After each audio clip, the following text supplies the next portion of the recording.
Je suis Louise et je suis consultante en marketing digital, spécialisée en réseaux sociaux. J'ai cofondé le collectif Loukoum et je suis freelance depuis presque 3 ans. Moi c'est Leïla, je suis freelance depuis maintenant 5 ans. Social Media Manager. Et avant ça, j'ai travaillé 4 ans en agence de pub. En fait, je suis devenue freelance parce que j'avais des projets personnels. Du coup, moi, je suis Samantha. Je suis DA, donc directrice artistique depuis maintenant à peu près 8 ans. Et je suis en freelance depuis 4 ans.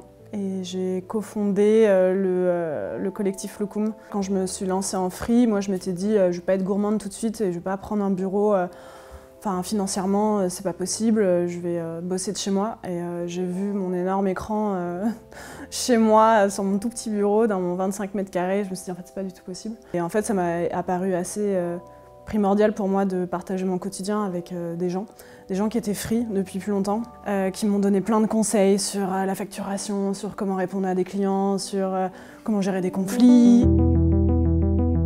C'est arrivé dans ma tête à peu près au même moment, enfin pas au même moment, mais quelques mois après mon lancement en freelance, où j'avais constaté des difficultés que tous les freelances rencontrent, à savoir la solitude, la peur de ne pas rester bon dans ce qu'on fait, et puis le fait de travailler chez soi. Et elle est née en fait avec la rencontre avec Marie et Leïla. Donc là, nous, ce qu'on voulait, c'était de pouvoir nous apporter à nous-mêmes, mais aussi apporter aux autres, et avoir une dimension hyper conviviale et bienveillante pour finalement mieux travailler et pouvoir se remettre en question, pouvoir se donner des conseils et aussi dire quand ça va pas. On n'est pas là spécialement pour faire plus d'argent ou pour faire développer une entreprise, parce que Loukoum ne l'est pas. En revanche, on est là pour développer nos compétences. Moi, j'étais pas à l'origine du projet. C'était l'une des 3 fondatrices qui m'a contactée pour faire l'identité. J'ai beaucoup aimé les valeurs que portait Loukoum, tant en termes d'organisation, de respect, de méthodo. Depuis qu'il a été créé, m'a apporté que des bonnes choses, que des bonnes rencontres. Le collectif m'a permis de prendre confiance en moi en tant que freelance. Ça m'a permis de lever des freins et puis de prendre plus confiance face aux difficultés, et puis aussi par rapport à mon savoir-faire, de voir que j'avais un vrai savoir-faire en plus à apporter au réseau. Ça m'apporte en fait ce besoin de partage que j'ai de base, et l'opportunité de participer à des projets qui sont un peu plus gros que quand on est tout seul. En fait, là, on peut vraiment, voilà, je travaille avec Louise très souvent, on monte à 2 et parfois il nous manque des talents, du coup on monte à 3, on monte à 4 et on forme des teams ensemble et on est très complémentaires, et ça, moi, c'est vraiment ce que j'aime et ça me paraît vraiment logique de travailler comme ça en fait, aujourd'hui.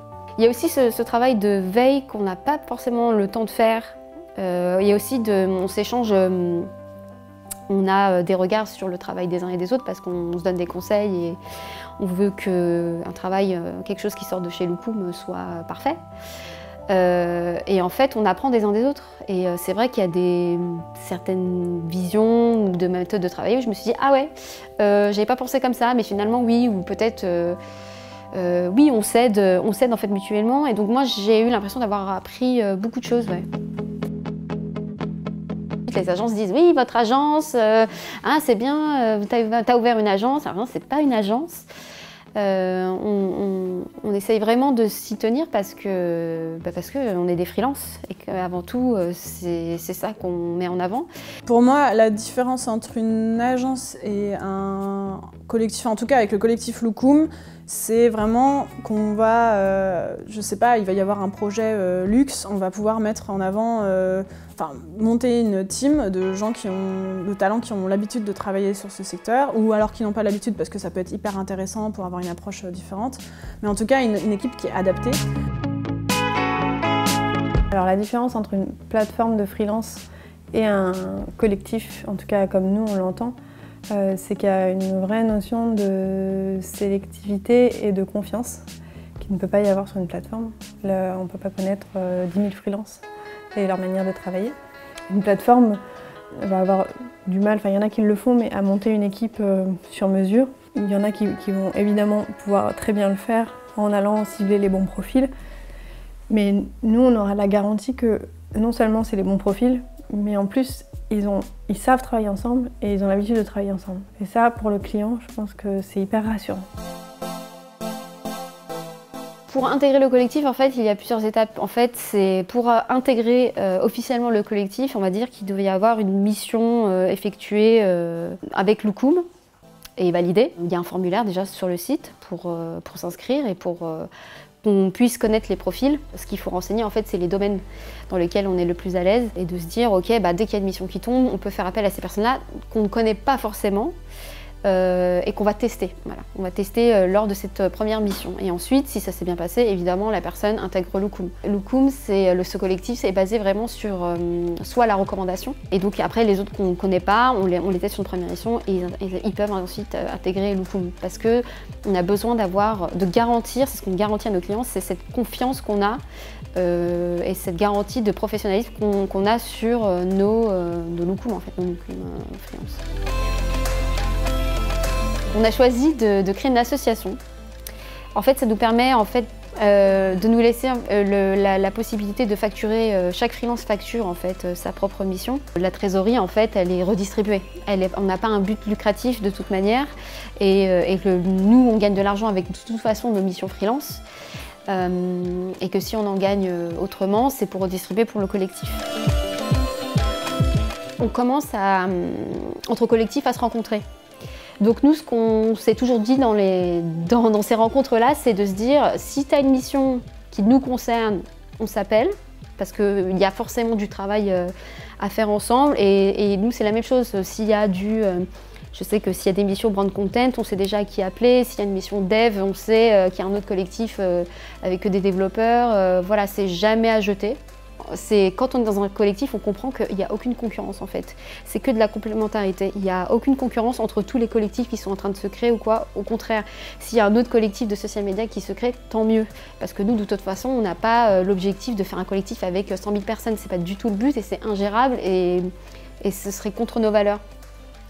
Donc c'est d'y aller et surtout de trouver sa spécificité. Si on trouve vraiment le domaine, le champ dans lequel on est expert et ces gens-là se sont regroupés ensemble, là c'est intéressant. Je parle en termes pour les clients en face, ils vont se dire ok là ça m'intéresse et donc du coup là ça vaut le coup de créer un collectif.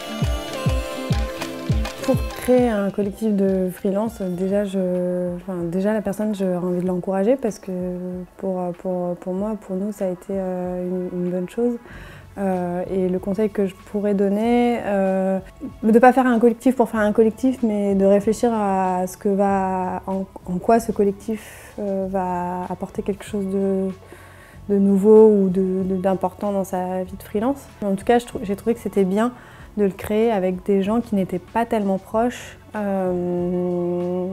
voilà, parce que ça lève pas mal de barrières et ça permet de vraiment rester sur le pro et sur des valeurs de travail. C'est une question qu'on m'a déjà posée récemment, parce que les gens, en tout cas la personne qui j'avais en face, pensait qu'on était des amis et se disait « Oh là là, vous avez l'air d'être... » que ça a l'air d'être trop cool, Loukoum, en fait vous êtes une bande de potes, en fait ça marche parce que vous vous connaissez depuis hyper longtemps.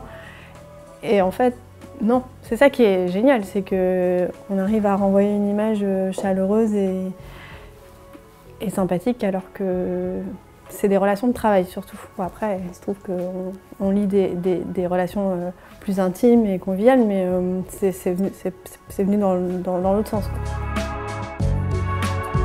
Je pense que le collectif est un des modèles des nouveaux modes de travail qui sont en train d'émerger, parce que les collectifs, depuis qu'on a créé Loukoum, il y en a quelques-uns qui se sont créés, donc je pense qu'on n'est pas les seuls à avoir eu l'idée, et tant mieux. Je dirais pas que ça va être forcément le seul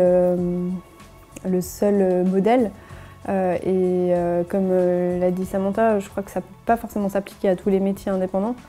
En tout cas, en ce qui nous concerne, dans la communication, le marketing, je trouve que c'est un super modèle d'alternative aux agences traditionnelles, sans qu'on soit à aucun moment concurrent finalement, parce qu'on ne fournit pas le même service, on n'a pas la même force de frappe. C'est un modèle qui a tout son sens dans l'époque dans laquelle on est en tout cas. Moi, je pense que si... alors, il y a plein d'études qui disent oui, il y a tant de freelance en France, alors des fois le chiffre augmente et puis après il baisse et puis on se dit oui, mais c'est la fin du freelance ou c'est encore le boom du freelance. Enfin, peu importe de toute façon, mais tant qu'il y aura des freelances, je pense qu'à un moment donné, tant que ça dure, j'ai envie de dire, déjà il y a des problèmes qui commencent à émerger, enfin des problèmes entre guillemets. Je parle des factures en retard, des impayés, etc. L'assurance, donc c'est pour ça que WeMind est devenu une solution pour nous. En fait, pour moi, c'est une autre solution aussi, le collectif, de se dire, bah voilà, il y a de plus en plus de freelance, on fait appel à de plus en plus de freelance, des agences et des entreprises ont besoin de ça. C'est un peu de se dire, il faut se réunir, il faut arrêter de bosser tout seul dans notre coin et de discuter entre nous et de trouver des moyens pour justement se soutenir, se protéger, s'informer, s'organiser.